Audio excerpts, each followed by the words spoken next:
বিশেষজ্ঞ চিকিৎসকের পরামর্শ পাওয়া যেখানে অনেকের জন্য কষ্টসাধ্য, সেখানে মাত্র ২০ টাকায় মিলছে উন্নত চিকিৎসা সেবা। দিনাজপুরে এমনই এক মানবিক উদ্যোগে উপকৃত হচ্ছেন সাধারণ মানুষ। দরিদ্র, অসহায়, মধ্যবিত্ত পরিবারগুলোর মুখে স্বস্তির হাসি। সকাল থেকে ভিড় জমে দিনাজপুর সদর উপজেলার শিকদারহাট এলাকায় ডাক্তার সাজ্জাদ হোসেনের চেম্বারে। নারী, পুরুষ, বৃদ্ধ থেকে শিশুরাও অপেক্ষা করছে চিকিৎসার জন্য। কেউ এসেছে পার্শ্ববর্তী গ্রাম থেকে, কেউ বা দূর দূরান্ত থেকে। আমি আমার মাকে নিয়ে এসেছি। আমার মা প্রায় 90 বছর মতো বয়স, কিন্তু ডাক্তার দেখাইছি, চিকিৎসা করছি, ওনারাও ভালো ডাক্তার। কিন্তু এলাকার হিসেবে আমরা শুনছি উনি ভালো, আর উনি মেন হিসেবে খুব ভালো।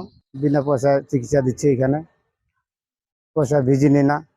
ভিজিটের পয়সাটা, আমরা তো গরিব মানুষ, ভিজিটের পয়সাটা দিয়ে হয়তো চিকিৎসা ওষুধ পানি খাইতে পারি। এই সুবিধার জন্য আমরা কাছাকাছি এখানে আসছি। 20 টাকা মূল্যে আর কি একজন এমবিবিএস ডাক্তার আর কি যে সেবা দিচ্ছে, এটা সমাজে বিরল। সব চিকিৎসকেরই আর কি উদ্যোগ নেওয়া উচিত তাদের স্থান থেকে আর কি। এখানে কোনো ভিজিট নেই, সামান্য একটু 20 টাকা দিয়া ডাক্তার দেখাবাছি। এটা একটু আমার সাধারণ মানুষের জন্য একটু সুবিধা। এই ব্যতিক্রমী উদ্যোগটির পেছনে রয়েছে একটি বেসরকারি স্বেচ্ছাসেবী সংগঠন, সোশ্যাল ওয়েলফেয়ার ফাউন্ডেশন। 2018 সাল থেকে প্রতি রোববার নিয়মিতভাবে এই কার্যক্রম পরিচালিত হচ্ছে। সময়ের সঙ্গে সঙ্গে বাড়ছে সেবার পরিধিও। এখানে মোটামুটি ফ্রি চিকিৎসা দেওয়া হয়, তার মধ্যে 20 টাকা কার্ড বাবদ নেওয়া হয়। এই কার্ডটা করার মাধ্যমে কার্ড বাবদ খরচ, কিছু প্রেসক্রিপশন পেড, আনুষঙ্গিক যেগুলো আছে, ফ্রি ডায়াবেটিস পরীক্ষা করা হয়। এখানে এর বাবদ আলাদা করে টাকা নেওয়া হয় না, শুধু কার্ড বাবদ 20 টাকা নেওয়া হয়।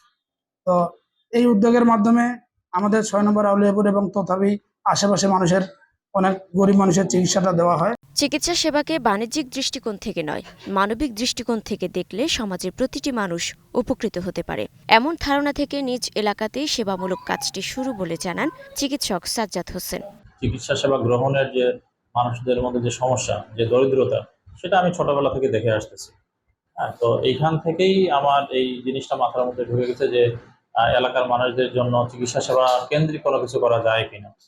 তো আলটিমেটলি এই চিকিৎসা সেবা কেন্দ্রিক কোনো কিছু করতে গিয়ে আমরা এই চিকিৎসা সেবার পাশাপাশি কিন্তু সমাজ কল্যাণমূলক অনেক কাজ করে থাকি। ডাক্তার সাজ্জাদ হোসেনের মতো আরও অনেক চিকিৎসক যদি নিজেদের জায়গা থেকে এমন মানবিক উদ্যোগে এগিয়ে আসেন, তাহলে বাংলাদেশের প্রতিটি কোণায় পৌঁছে যাবে সুলভ, উন্নত ও মানবিক স্বাস্থ্যসেবা। এমনটাই বলছেন সেবা গ্রহীতারা। মুক্তা আক্তার, স্টার নিউজ।